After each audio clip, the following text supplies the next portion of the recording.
नमस्कार, आप देख रहे हैं साधना प्लस बिहार झारखंड और मैं हूं आपके साथ पूजा अग्रवाल। बुलेटिन की शुरुआत करेंगे, लेकिन उससे पहले नजर इस वक्त की सुर्खियों पर। झारखंड विधानसभा का बजट सत्र आज से शुरू। 3 मार्च को पेश होगा झारखंड का आम बजट। बजट के पिटारे में आम लोगों के लिए क्या कुछ होगा खास। झारखंड मंत्रालय में आयोजित हुई मंत्रिपरिषद की बैठक में लिए गए महत्वपूर्ण निर्णय। सीएम सोरेन ने जनहित में लिए कई फैसले। झारखंड सरकार के रोजगार उपलब्ध कराने के दावे फेल। पलायन करने को मजबूर हुए बेरोजगार लोग। कोरोना काल में लोगों से छीने उनके रोजगार। लातेहार पुलिस को हाथ लगी बड़ी सफलता। भारी मात्रा में बरामद किया गया गौमांस। पुलिस ने भारी मात्रा में पकड़ा पशुधन।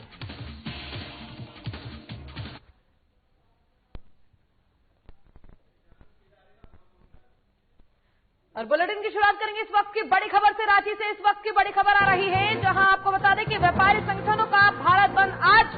डिजिटल पेट्रोल के बढ़ते कीमत, जीएसटी और ई-वे बिल के खिलाफ बंद किया जा रहा है। देश के 40,000 संगठनों ने हड़ताल का समर्थन किया है। लगभग 8 करोड़ व्यापारी हड़ताल में शामिल हैं और एआईएमटीसी संगठन ने हड़ताल को बताया दिखावा। ये बड़ी खबर बता रहे हैं आपको रांची से, जहां व्यापारिक संगठनों का भारत बंद आज किया जा रहा है। डीजल पेट्रोल के बढ़ते दामों को लेकर और जीएसटी ई-वे बिल के खिलाफ ये बंद का समर्थन किया जा रहा है। देश के 40,000 संगठनों ने हड़ताल का समर्थन किया है। लगभग 8 करोड़ व्यापारी हड़ताल में शामिल हुए हैं। एआईएमटीसी संगठन ने हड़ताल को दिखावा बताया है। व्यापारी संगठनों का भारत बंद आज है। डीजल पेट्रोल के बढ़ते कीमतों को लेकर जीएसटी और ई-वे बिल के खिलाफ ये बंद का समर्थन किया जा रहा है। और इसी पर अधिक जानकारी के लिए फोन लाइन पर हमारे साथ दीपक ओझा जी जुड़ चुके हैं। दीपक जी, सबसे पहले तो आपसे जानना चाहेंगे, जिस प्रकार से डीजल और पेट्रोल के बढ़ते दामों को लेकर ये प्रदर्शन किया जा रहा है और भारत बंद का आह्वान व्यापारी संगठनों ने कर दिया है, इसको लेकर क्या कुछ जानकारी है? क्योंकि पूजा, अभी तक तो लोग इसका विरोध कर रहे थे। राजनीतिक जो पार्टियां हैं वो विरोध कर रही थी कि लगातार पेट्रोलियम पदार्थों में, गैस में, डीजल में, पेट्रोल के दाम में बढ़ोतरी हो रही है। लेकिन ये पहला मौका है जो आज पूरे देश के व्यापारी एक होकर के और वो इसके खिलाफ भारत बंद का आह्वान किए हैं। और आज भारत बंद में कई संगठन शामिल हो रहे हैं जो व्यापारिक संगठन है। लगभग ऐसा जो खबरें आ रही हैं कि 40,000 व्यापारियों के संगठन ने इसको समर्थन किया है और वो आज सड़क पर उतरेंगे और लगभग 8 करोड़ लोगों के शामिल होने की संभावना है। तो ये एक सरकार के खिलाफ विरोध है, महंगाई के अगेंस्ट विरोध है। और जो जीएसटी का मामला है, जीएसटी का जो मामला है अभी तक सरकार सुलझा नहीं पाई है। कहीं स्टेट जीएसटी को लेकर के बवाल चल रहा है तो कहीं सेंट्रल जीएसटी को लेकर के बवाल चल रहा है। तो इन तमाम मुद्दों को लेकर के आज व्यवसायी सड़क पर हैं और ये सरकार को समझना होगा पूजा कि आखिर इसका सोल्यूशन क्या होगा। अभी तक राजनीतिक दल विरोध करते आ रहे थे, अब व्यवसायी जो है वो जो टैक्स देते हैं, जीएसटी पे करते हैं, वो इनकम टैक्स पे करते हैं, सेल टैक्स पे करते हैं, वो आज यदि सड़क पर हैं तो उनकी मांगों को सुनना होगा और समझना होगा कि आखिर लगातार सरकार का विरोध क्यों हो रहा है। उधर किसान विरोध कर रहे हैं तो सरकार के खिलाफ ये विरोध बढ़ता जा रहा है। लेकिन इसी बीच एक संगठन है पूजा, एआईएमटीसी, उसके मलकीत सिंह है चेयरमैन। उन्होंने कहा है कि इसके लिए और तैयारी होनी चाहिए और मजबूती से उतरना चाहिए था व्यापारियों को, नहीं तो ये बंद कागजों में रह जाएगा। और आज का बंद अचानक से बुलाया गया है तो ये कागजों में बंद है। उन्होंने इसका खिलाफत किया है, लेकिन लगभग देश के 1500 जगहों पर धरना प्रदर्शन किए जा रहे हैं, इसका विरोध किया जा रहा है। तो ये एक बड़ा व्यापक असर छोड़ेगा। शाम तक क्या कुछ होता है ये देखने वाली बात है। जी बिल्कुल, जिस प्रकार से दीपक जी हम स्थिति देख सकते हैं कि केंद्र सरकार के कई ऐसे फैसले हैं जिनको लेकर पुरजोर विरोध किया जा रहा है, प्रदर्शन किया जा रहा है। ऐसे में आज व्यापारी संगठनों ने भी प्रदर्शन किया है डीजल और पेट्रोल के बढ़ते दामों को लेकर। लेकिन बावजूद इसके एआईएमटीसी संगठन ने इस हड़ताल को दिखावा बताया है। आखिर इसे कैसे समझे, क्योंकि जिस प्रकार से हम देख रहे हैं बढ़ते दाम से आमजन बिल्कुल त्रस्त है, काफी ज्यादा परेशान है लोग, बावजूद इसको एक दिखावा करार दिया जा रहा है। पूजा, ये मलकीत सिंह का जो संगठन है all India motor transport Congress, ये जो ट्रांसपोर्टर्स होते हैं, जिनसे एक जगह से दूसरी जगह माल लाया जाता है, उनका संगठन है। तो इसमें भी कई जगह पर विरोध है। यदि हम बिहार झारखंड की बात करें तो बिहार झारखंड के जो ट्रांसपोर्ट एसोसिएशन हैं वो इसमें शामिल हो रहे हैं और वो सड़क पर उतरकर इसका विरोध कर रहे हैं और यहाँ बाजार बंद करा रहे हैं कि नहीं, इसका समर्थन होना चाहिए इस हड़ताल का, तभी सरकार तक हमारी आवाज पहुंच पाएगी। तो कुछ संगठन इसका विरोध कर रहे हैं। हो सकता है कि उनके जो मांग है, उनका जो सिस्टम है, उस पर उनको शामिल नहीं किया गया हो, लेकिन आने वाला जो समय है वो और विकराल होने जा रहा है, क्योंकि व्यवसायी जो है, जो हड़तालरत हैं, वो उनका कहना है कि जब तक सरकार मांगे नहीं मानेगी तब तक हम इससे बड़ा कदम उठा सकते हैं। पूजा जी, दीपक जी बहुत बहुत शुक्रिया आपका तमाम जानकारी के लिए।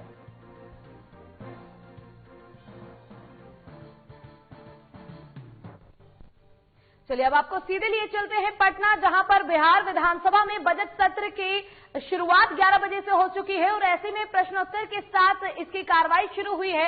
आज बजट सत्र का छठा दिन है। ऐसे में देखते हैं कि आखिर क्या कुछ इस दौरान बातचीत की गई है और क्या कुछ वो मुद्दे रहे तमाम जिस पर सरकार ने सारे मुद्दों को रखा हुआ है। करता हूं श्री मिथिलेश कुमार। अंतर्गत डुमरा प्रखंड एवं अंचल कार्यालय में स्वीकृत बल के अनुरूप 50% बल भी उपलब्ध नहीं रहने के कारण सामान्य एवं आपातकालीन जन समस्या का समाधान नहीं हो पा रहा है। अतः स्वीकृत बल के अनुरूप शीघ्र पदस्थापना की मांग करता हूं। श्री समीर कुमार महासेठ, माननीय सदस्य अपने स्थान पर जाएं। अध्यक्ष महोदय, मधुबनी विधानसभा क्षेत्रांतर्गत शहरी आवास योजना के लाभुकों को प्रथम किस्त की राशि दिए जाने के बाद से द्वितीय और तृतीय किस्त की राशि अभी तक नहीं दी गई है। स्थान पर जाएंगे तब ना, पहले स्थान रहने को मजबूर है।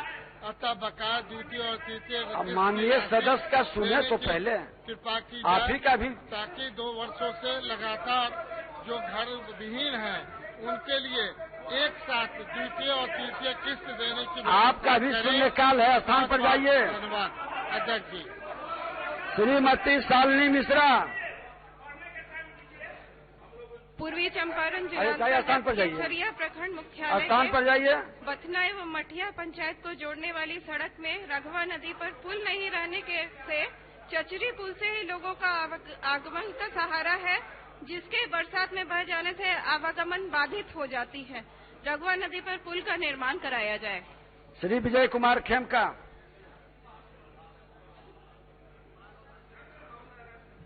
पूर्णिया जिला में 500 पैथोलॉजी संचालित है, जिसमें 172 ही विभाग से रजिस्टर्ड है।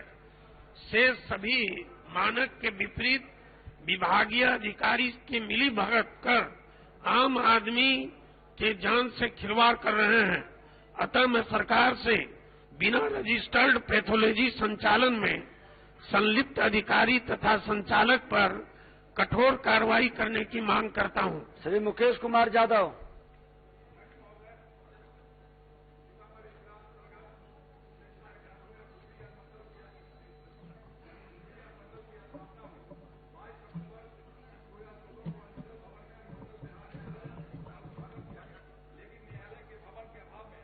अधिक कार्य सीतामढ़ी में होता है। जनहित में भूमि अधिग्रहण कर भवन निर्माण कराने की मांग करता हूं। श्री अरुणशंकर प्रसाद, अध्यक्ष महोदय, मधुबनी जिला अंतर्गत बासोपट्टी प्रखंड मुख्यालय स्थित ऐतिहासिक बभंदई तालाब के भिंडा को अतिक्रमणकारियों द्वारा कब्जा कर लिया गया है। अंचलाधिकारी कार्रवाई करने में सक्षम नहीं हो रहा है। अतः उक्त तालाब को अतिक्रमणकारियों से मुक्त कराकर संरक्षित, संवर्धित एवं सौंदर्यीकरण करने की मांग सरकार से करता हूं। श्री सुधाकर सिंह, कैमूर जिला के प्रखंड दुर्गावती के ग्राम नुआव, मौजा घिनऊ पट्टी, थाना संख्या 82, खाता संख्या 93, खिसरा संख्या 218, रकबा 1 एकड़ 41 डिसमिल पर ग्रामीणों द्वारा अतिक्रमण कर लिया गया है। सक्षम न्यायालय के आदेश के बाद भी अंचलाधिकारी द्वारा अतिक्रमण मुक्त नहीं कराया गया। उक्त प्लाट को अतिक्रमण मुक्त करावें। श्री संजय कुमार तिवारी उर्फ मुन्ना तिवारी। जिला अंतर्गत अहिरौली स्थित राजकीयकृत श्री धन्वंतरी आयुर्वेद महाविद्यालय एवं चिकित्सालय भवनों की मरम्मती हेतु सरकारी आवंटन के कारण नहीं हो रहा है। उक्त जर्जर भवनों की मरम्मती की मैं सदन समाप्त करता हूं। श्री कुमार शैलेंद्र।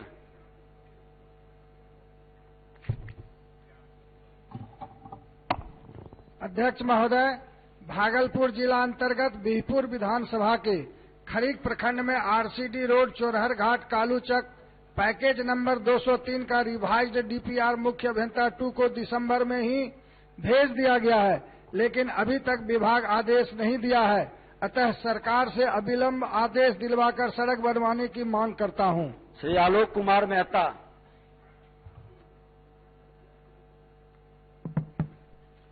समस्तीपुर डीआरएम कार्यालय से उजियारपुर, सातनपुर, सरायरंजन, मोड़वा होते हुए ताजपुर जाने वाली लगभग 33 किलोमीटर सड़क का निर्माण 2007 में हुआ था।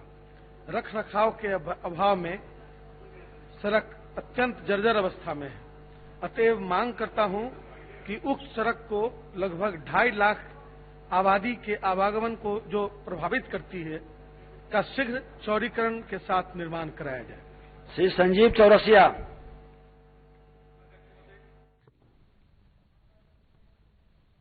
चलिए यहाँ रुकेंगे एक छोटे से ब्रेक के लिए। ब्रेक के बाद जल्द होंगे हाजिर।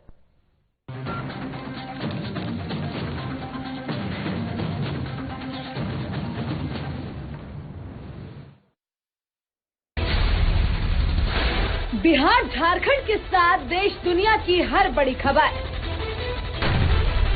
देखिए फटाफट अंदाज में शाम 7:30 बजे। खबरें सुपरफास्ट सिर्फ साधना प्लस पर।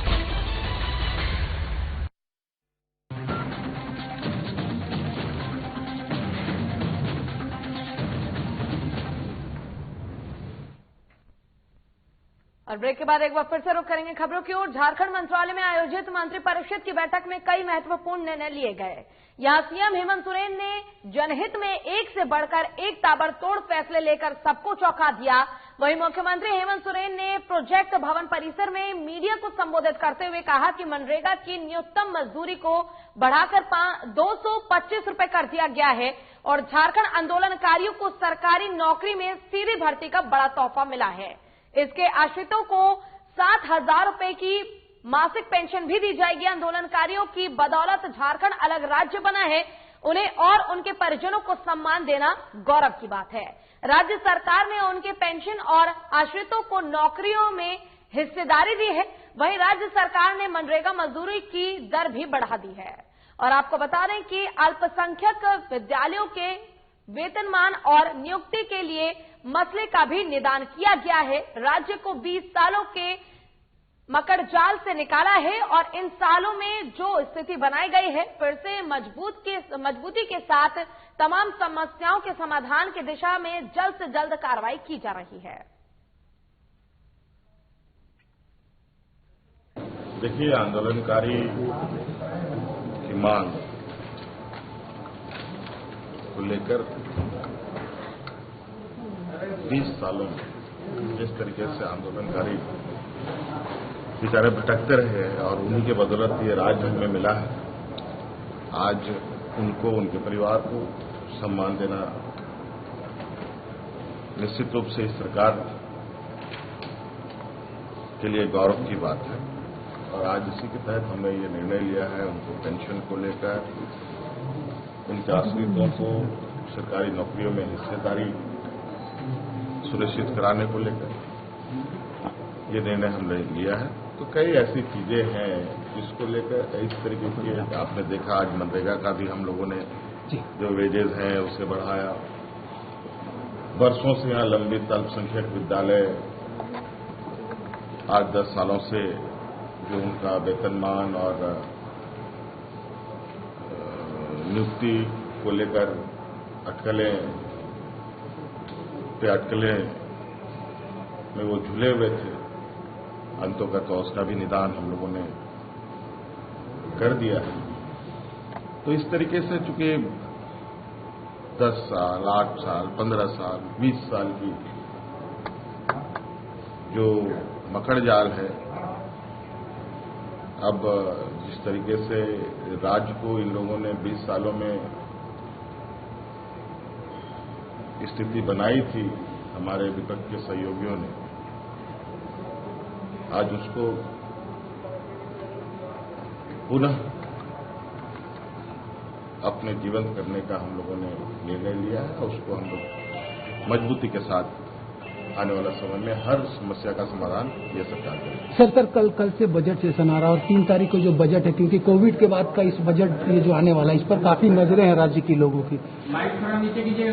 बिल्कुल होना चाहिए, आप लोग भी इसके गवाह बनेंगे। चलिए अब आपको सीधे लिए चलते हैं रांची, जहां पर झारखंड विधानसभा में बजट सत्र की शुरुआत हो चुकी है और राज्यपाल द्रौपदी मुर्मू के अभिभाषण के साथ इसकी शुरुआत हुई है। पुस्तक प्रस्तुत किया जाएगा जिसे पारित करने की आपसे अपेक्षा होगी। मैं ये भी आशा करती हूँ कि आप सब माननीय सदस्यगण इस सदन की उच्च गरिमा और पवित्रता को कायम रखेंगे और आपके विचार विमर्श में सदैव निस्वार्थ सेवा, अपने सार्वजनिक कर्तव्यों के प्रति निष्ठा एवं जनता के हित ही सर्वोपरि होगा। इन्हीं शब्दों के साथ मैं आप सबके स्वस्थ एवं सफल जीवन की मंगल कामना करती हूँ। आपकी हार्दिक धन्यवाद देती हूँ। जय हिंद, जय झारखंड।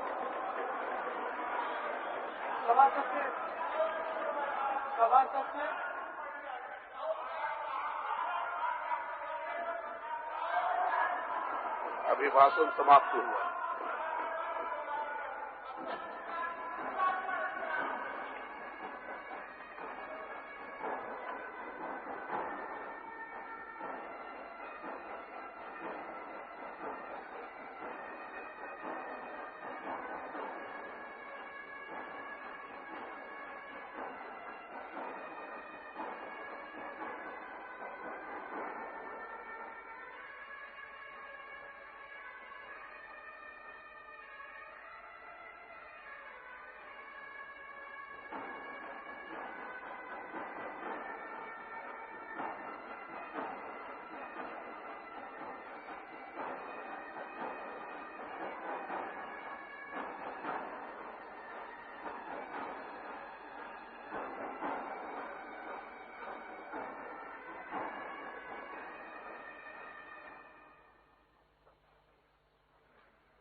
और राज्यपाल द्रौपदी मुर्मू के अभिभाषण के साथ बजट सत्र की शुरुआत हुई। आप देख सकते हैं कि आखिर कैसे इस दौरान मंत्री बादल पत्रलेख भी मौजूद हैं। तमाम मंत्री इस दौरान विधानसभा में मौजूद हैं और आपको ये बता दें कि आज पहला दिन है बजट सत्र का और ऐसे में 3 मार्च को सरकार सदन के पटल पर बजट को पेश करेगी।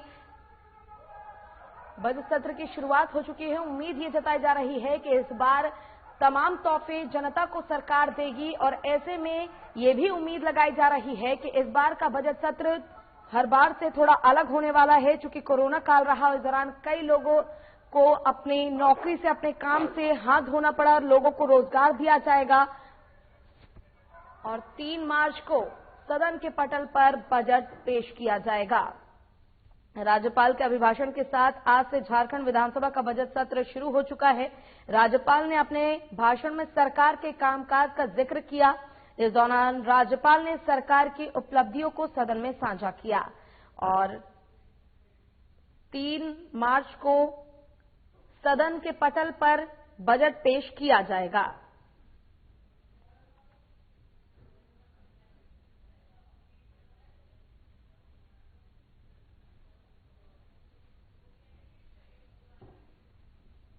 मुख्यमंत्री हेमंत सोरेन ने जनहित में एक बड़ा फेरबदल भी किया है और उन्होंने, आपको बता दें कि मजदूरों की जो न्यूनतम मजदूरी है उसको बढ़ाकर 225 रुपए कर दिया है। तो कहीं ना कहीं वो शुरुआत कर चुके हैं बजट सत्र के साथ, लोगों को सौगात भी दे रहे हैं और ऐसे में उम्मीद ये जताई जा रही है कि आगे भी जनता को इस बजट सत्र में बहुत कुछ मिलने वाला है।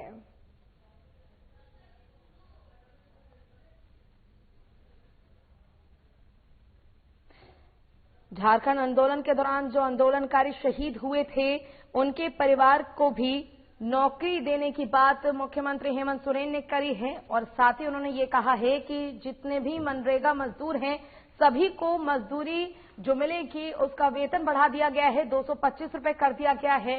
और राज्यपाल द्रौपदी मुर्मू के अभिभाषण के साथ इस सत्र की शुरुआत हुई है। आज पहला दिन है और आपको बता दें कि इस दौरान राज्यपाल ने सरकार की कई उपलब्धियों को भी गिनवाया है।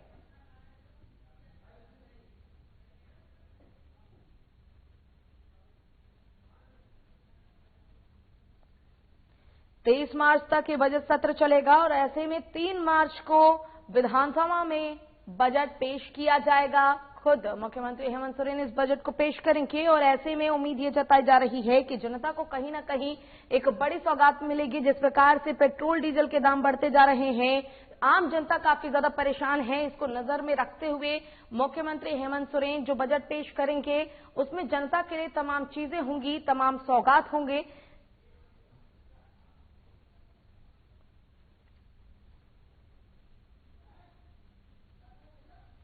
आज से झारखंड विधानसभा में बजट सत्र की शुरुआत हो चुकी है। 23 मार्च तक ये बजट सत्र चलेगा। 3 मार्च को सरकार सदन के पटल पर बजट को पेश करेगा।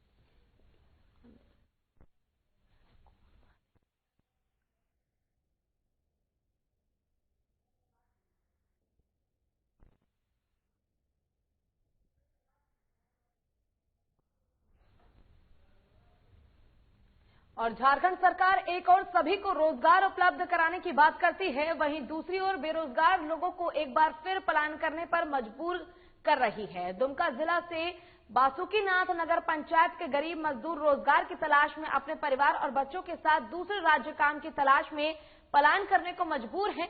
इनका कहना है कि झारखंड में रोजगार के कोई अवसर नजर नहीं आ रहे हैं, इस कारण से वो काम की तलाश में घर परिवार बच्चों के साथ बंगाल जा रहे हैं और वहां कुछ काम मिल जाए।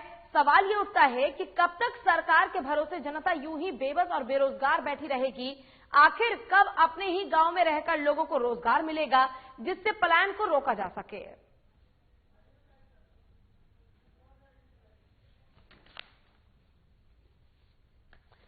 और बता दें कि जिस प्रकार से लोग पलायन करने को मजबूर हैं, इसको लेकर दुमका की एक खबर, जहां झारखंड सरकार एक और सभी को रोजगार उपलब्ध कराने की बात करती है, वहीं तस्वीर में ये परिवार पलायन करने को मजबूर है और परिवार के मुखिया का कहना है कि वो बेरोजगार हैं। कोरोना काल के दौरान वो बेरोजगार हो गए थे और उन्हें नौकरी नहीं मिल पा रही है, जिसके कारण अब वो बंगाल जा रहे हैं। बंगाल में वो अपने पूरे परिवार को लेकर उनके साथ जा रहे हैं, वहां पर रोजगार ढूंढेंगे और वहीं काम करेंगे। ऐसे में सबसे बड़ा सवाल उस सरकार पर उठता है जो चुनाव के दौरान तमाम वादे करती है अपनी जनता से कि रोजगार दिया जाएगा, बेरोजगारी को खत्म किया जाएगा। उसके बाद इस प्रकार की तस्वीरें सामने आती है जहां एक व्यक्ति अपने पूरे परिवार के साथ पलायन करने को मजबूर है। अब सबसे बड़ा सवाल ये उठता है कि अपने ही राज्य में लोगों को कब तक रोजगार मिल पाएगा, आखिर कब तक लोग इसी प्रकार से पलायन करने को मजबूर रहेंगे।